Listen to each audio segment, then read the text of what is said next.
मेरे प्रिय भाई बहनों, मित्रों, मेरे साथियों, आप सबको जय मसीह। मित्रों, आप सब लोगों का आज भोर के समय आप सबका इस चैनल में स्वागत है। मित्रों, आप सब लोग कैसे हो? अच्छी तरह से हो? मित्रों, मैं पूरी उम्मीद करता हूँ, पूरा आशा करता हूँ कि आप लोग अच्छे होंगे, स्वस्थ होंगे, आपके बच्चे अच्छी तरह से होंगे, आपका रोजगार अच्छी तरह से होगा, आप लोग भले और चंगे होंगे। मित्रों, मैं आज भोर के समय फिर आप लोगों के सामने उपस्थित हूँ। मैं आपके लिए, आपके परिवार के लिए प्रार्थना करूँगा। मित्रों, मैं सबसे पहले वचन बताऊँगा, फिर प्रार्थना करूँगा। मित्रों, आज का वचन है जो मैं भोर के समय आप लोगों के सामने लेकर के आया हूँ। वह वचन है रोमियो की पत्री 8 अध्याय का 28 वचन। मित्रों, मैं इस वचन के द्वारा बात करूंगा और इसी वचन के आधार पर मैं आप लोगों के लिए प्रार्थना करूंगा कि परमेश्वर आपको आशीषित करे। रोमियो की पत्री 8 का 28। हम जानते हैं कि जो लोग परमेश्वर से प्रेम करते हैं और उसके उद्देश्य के अनुसार बुलाए गए हैं, परमेश्वर उनके कल्याण के लिए सभी बातों में उनकी सहायता करते हैं। मित्रों, सब लोग चाहते हैं कि परमेश्वर हमारी सहायता करे। सब लोग चाहते हैं कि हमारी उद्देश्य की परमेश्वर पूर्ति करे। सारे लोग परमेश्वर से प्रेम करते हैं। कोई किसी रूप में, कोई किसी रूप में प्रेम करता है, परंतु परमेश्वर से हर एक मनुष्य प्रेम करते हैं। मित्रों, आज जितने लोग आज परमेश्वर से मित्रों प्रेम करते हैं, वह अपने उद्देश्यों की पूर्ति के लिए करते हैं। क्योंकि मित्रों, आप लोग जो प्रेम करते हैं अपने उद्देश्य के अनुसार प्रेम करते हैं, अपने उद्देश्य की पूर्ति के अनुसार काम करते हैं और अपने कल्याण के लिए प्रार्थना करते हैं और परमेश्वर को स्वीकार करते हैं। मेरे भाई और बहनों, मित्रों, मेरे साथियों, परमेश्वर प्रेम है। क्योंकि हम सब परमेश्वर से प्रेम करते हैं कुछ पाने की लालसा में।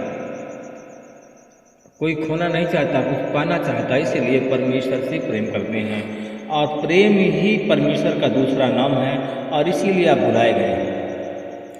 हम देखते हैं स्वर्ग के सिक्कों का दृष्टांत हम देखते हैं। स्वर्ग का राज उस मनुष्य के समान है जिसने विदेश जाते समय अपने दासों को बुलाया और उन्हें अपनी संपत्ति सौंप दी। उसने प्रत्येक को उसकी योग्यता के अनुसार दिया। एक सेवक जो सोने के 5 सिक्के और दूसरे सेवक को 2 सोने के सिक्के और तीसरे को 1 सोने का सिक्का दिया गया। मित्रों, उसी प्रकार परमेश्वर आपको भी देगा। अगर आप लोग प्रेम करते हैं अपने उद्देश्यों की पूर्ति के लिए, अपने मनोकामनाओं की पूर्ति के लिए, तो परमेश्वर आज आपके उद्देश्यों की पूर्ति के लिए आपको कुछ ना कुछ देगा। मित्रों, आप ऐसा ना करें जैसे मैं बताने जा रहा हूं कि सोने के सिक्कों का दृष्टांत, उसी प्रकार आप न करें। जो आपको दिया गया है उसी में से आप बढ़ाओ तो परमेश्वर आपसे खुश होगा। अगर उसी में से जितना परमेश्वर ने दिया है, अगर उसी में तक स्वयं सीमित रहोगे तो परमेश्वर आपसे को जो दिया है वो ले लेगा। हम देखते हैं मित्रों, जो एक को 5 सिक्का, एक को 2 और एक को 1 सोने का सिक्का दिया गया और इसके बाद में वह परदेश को चला गया। जिसने 5 सिक्के जिसको मिले थे उसने तुरंत जाकर के लेन देन किया और 5 सिक्के और कमाया। और दूसरा जो था जिसको 2 सिक्के मिले थे वह भी गया, वह जिससे 2 सिक्के मिले थे वह गया और 2 सिक्के व्यापार में और कमा लिया। उसके पास में 4 हो गए। मित्रों, जिसके पास में 1 सिक्का जिसको दिया गया था वह गया और भूमि पर खोद करके धन को छिपा दिया। मित्रों, कुछ दिन के बाद उन सेवकों का जो स्वामी लौट करके उनसे लेखा लिया, जिसके पास में 5 सिक्के थे उसे 5 और ला करके दिया। कहा, स्वामी आपने मुझे 5 सिक्के सौंपे थे, देखिए मैंने 5 और कमाए हैं। तब उसने कहा कि स्वामी ने कहा कि शाबाश भले ईमानदार मेरे सेवक, तुम थोड़े में से ईमानदार रहे और मैं तुम्हें बहुत वस्तुओं का पर अधिकार दूंगा, अपने स्वामी के आनंद का सहभागी हो। इसके बाद जिसने 2 सिक्के कमाए थे उसने भी आकर कहा कि स्वामी आपने मुझे 2 सिक्के दिए थे, देखिए मैंने 2 और कमाए हैं। और उसके बाद में क्योंकि परमेश्वर उनको आशीष दिया, वो स्वामी ने आशीष दिया जो सिक्का कमाया था। कहा, शाबाश ईमानदार सेवक, तुम थोड़े में ईमानदार रहे, मैं तुम्हें बहुत सी वस्तुओं पर अधिकार दूंगा। मित्रों, अंत में वह आया जिसको 1 सिक्का मिला था। उसने कहा कि स्वामी मुझे मालूम था कि आप कठोर व्यक्ति हैं, आप जहाँ नहीं बोया है वहाँ काटते हैं और जहाँ नहीं बिखेरा वहीं पर बटोरते हैं, इसलिए मैं डर गया और मैंने आपका धन भूमि में छिपा दिया, देखिए यह रहा आपका धन। स्वामी ने उत्तर दिया कि दुष्ट और आलसी सेवक, तुझे मालूम था कि मैंने जहाँ नहीं बोया वहाँ काटता हूँ, जहाँ नहीं बिखेरा वहाँ बटोरता हूँ, तो तुझे मेरा धन महाजनों के यहाँ जमा करना चाहिए, तब मैं लौटने पर आकर ब्याज सहित उसे ले लेता। मित्रों, उसने कहा, इसका यह सिक्का भी ले लो और जिसके पास में 10 है उसको दे दो, क्योंकि जिसके पास है उसको और दिया जाएगा और उसके पास बहुत हो जाएगा, जिसके पास नहीं है उससे भी वह ले लिया जाएगा जो उसके पास में है।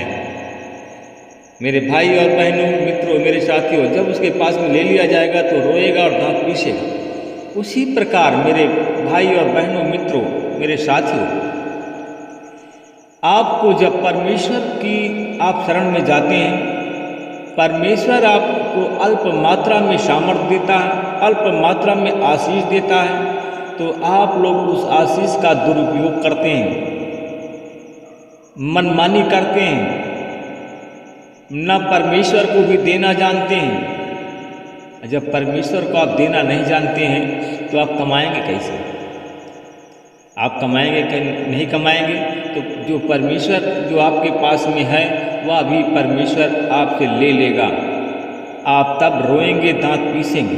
मैं ऐसे लोगों के लिए मैं प्रार्थना करने जा रहा हूँ मित्रों, कि ऐसे लोग हैं जिनके पास में है उससे भी अब ले लिया जाएगा। आज जिनके पास में है, परमेश्वर ने दिया है और उसने कमाया है, उसको और दे दिया जाएगा, उसके पास में होगा। मैं ऐसे लोगों के लिए प्रार्थना करता हूँ। परमेश्वर पिता, मैं आपका धन्यवाद करता हूँ, मैं आपके चरणों में फिरा रहा हूँ। हे प्रभु, मैं उन लोगों के लिए प्रार्थना करता हूँ जिनको परमेश्वर आपने अपना बेटा बनाया, चुना और उनको दिया, पुत्र और पुत्री के रूप में दिया। मैं उन लोगों के लिए प्रार्थना करता हूँ जो लोग परमेश्वर आपको देना नहीं जानते हैं और देने के बजाय आपसे घृणा करते हैं, आपसे नफरत करते हैं, आपके कामों में अड़ंगा लगाते हैं। परमेश्वर पिता, मैं उन लोगों के लिए प्रार्थना करता हूँ। परमेश्वर पिता, मैं ऐसे लोगों के लिए प्रार्थना करता हूँ जो लोग ऐसे काम करते हैं, अड़ंगा लगाते हैं, उनके घर में मुसीबतों का अंबार लग गया। मैं ऐसे परिवार के लिए प्रार्थना करता हूँ परमेश्वर पिता, जितने लोगों ने प्रसन्नता से आपको ग्रहण किया और आपको कुछ देना नहीं चाहा, आज वो लोग संकट में हैं, आज वो परेशानी में हैं, उनके घर में रोना पीटना चिल्लाना मचा हुआ है।